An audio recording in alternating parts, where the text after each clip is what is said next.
From the ground, we'll move back up to a standing position. We'll begin this last moving segment with our walk in place. So just like we started off this series, upright posture, opposite arm, opposite leg, getting the heart, body moving back in this upright position. So go ahead, we'll get set up, and for 20 seconds, we'll do our walk in place.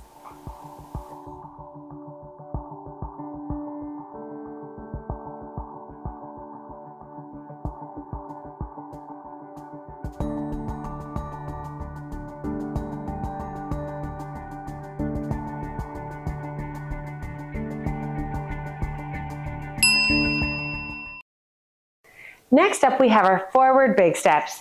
During this movement, we will take a bigger step than our typical stride, and so that might look a little bit different for everyone. As you reach out in your forward big step, we want to make sure toes are pointed straight ahead. Oftentimes when we're in a position like this, our body will try to rotate and stabilize on our back leg, and so we're no longer in that straight ahead position. So if you're unable to balance momentarily in this big of a stance, go ahead and shorten up your big steps for the time being. So as you reach out in your big step, opposite arm, opposite leg, just like with our walk in place. And we want to make sure that our knee is not moving forward over our toes. Especially if you have any type of history with knee pain, we want to make sure that the knee is staying behind the toes at the very least, but ideally, if there has been any situations of knee pain, that it is even behind your ankle bone. So where you're not at this perpendicular position, you're even further back. So this would be less stress on the knee because we're going to recruit more muscles in the back side of the body. So here would be our big steps, reaching out. Because of the space that I have available, I will turn around every couple of steps. If you have a wide open space, a long hallway, this would be something that you could keep going and not necessarily have to turn around every couple of steps. So again, opposite arm, opposite leg, toes straight ahead, reaching out, using your core and your shoulders. Everything should be active in your upper body, and that will absolutely help with that stability. If things are loose, it's really easy to be very wobbly, and so when everything is rigid and moving as one unit and only certain joints are actively moving, everything else is stabilizing, it will be a lot easier to reach further and get greater activation in through the muscles that we're targeting. So we're gonna put 20 seconds on the clock, have you get into your standing or upright posture, and then before you even take your first step, kind of think about, okay, opposite arm, opposite leg, and that way when we take that first step, we're already starting in that correct movement pattern. Here we go.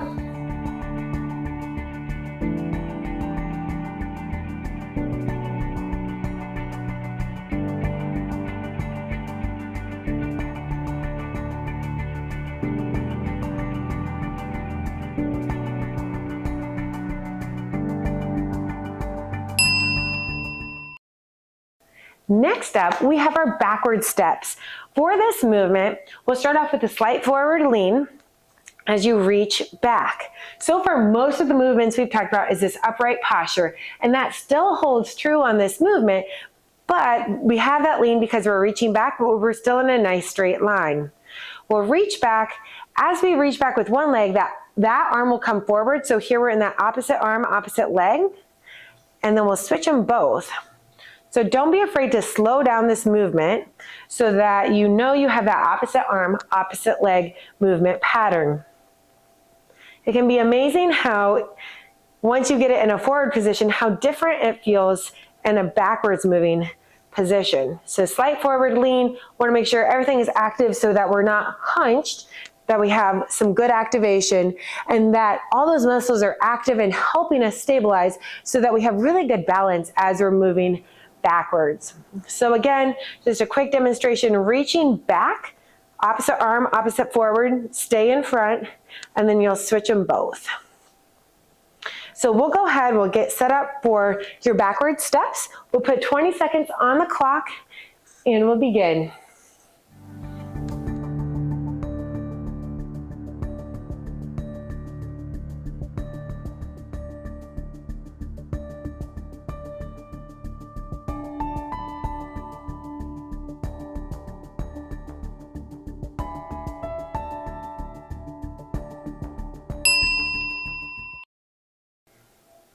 Next up, we have our narrow steps. Anytime that we take our stance and make it more narrow than a hip width base, we will be challenging our balance and stability. For our narrow steps, this may look different person to person. So if you really struggle with your balance, then I'd encourage you to bring your base in a little bit and to walk fairly close together as opposed to that hip width position. If you have pretty good balance, or if you have some kind of support or something that you feel comfortable walking along, I'd encourage you to go to a heel to toe position. It's perfectly fine to look down to see what position your feet are in, but once you have a good idea, go ahead and bring your eyes straight ahead so that you're now relying on how your body is feeling and adjusting your balance that way versus a visual feedback that's constant. So heel to toe would be a great base or stance to aim for. If you feel more comfortable doing heel to toe with a wall right next to you or a countertop, that's perfectly fine as well. We want to keep those eyes straight ahead as we perform this movement. So again, you could use the wall for support or just knowing that it's there. You could also put your hands out, straight out to the side or slightly down. That will also help with balance as well. So let's go ahead. We'll get set up for our narrow steps. We'll put 20 seconds on the clock and we'll practice walking either that heel to toe or a little bit narrower than a hip width base.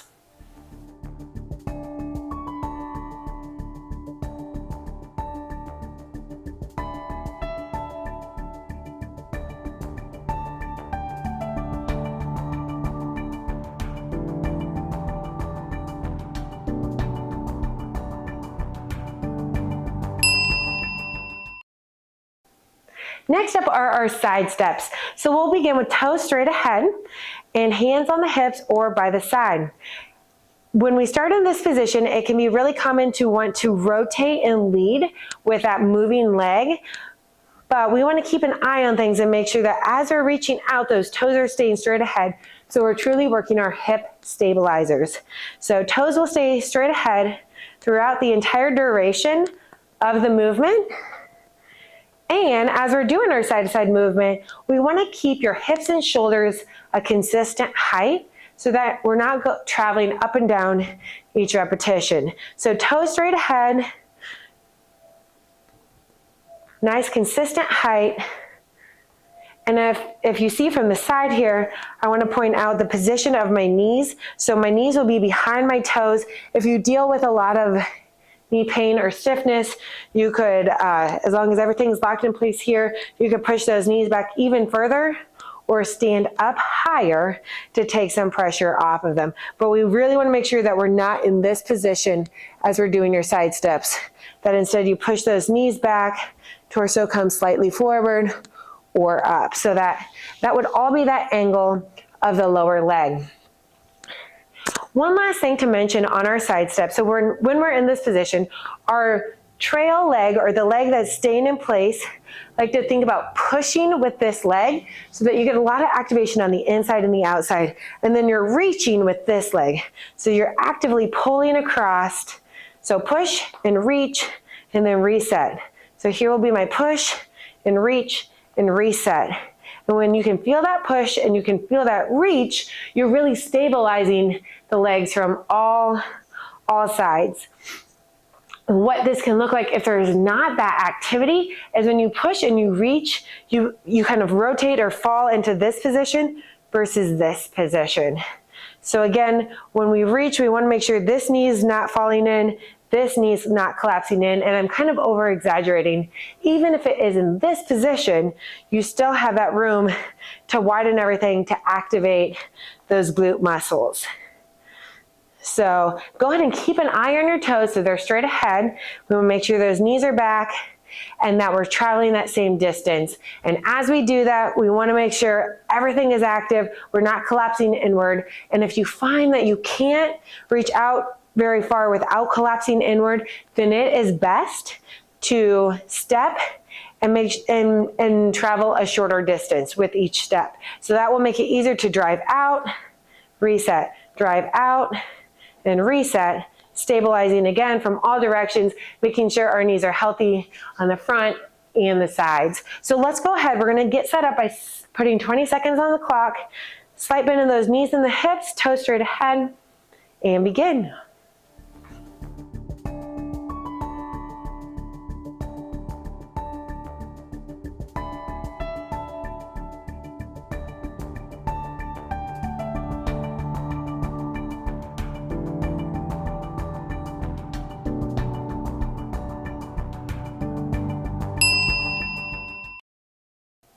From here, we have one last bout of your walk in place. We'll put 20 seconds on the clock and we'll finish up our daily routine.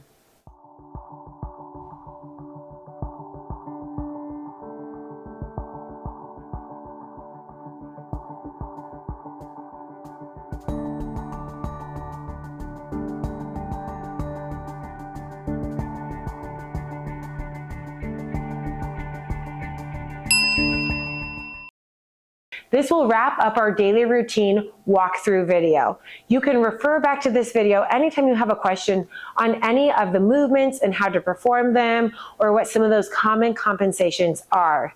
The next video of our daily routine is a much shorter version where we go in 20-second intervals, each movement back to back to back. So that resource would be great to do as a warm-up on your off days, in addition to a workout if you need some movement later on in the day, or if it's a workout day and you don't fully feel up to your workout, maybe you're starting to fight a bug or just not feeling great, go ahead, go through the daily routine.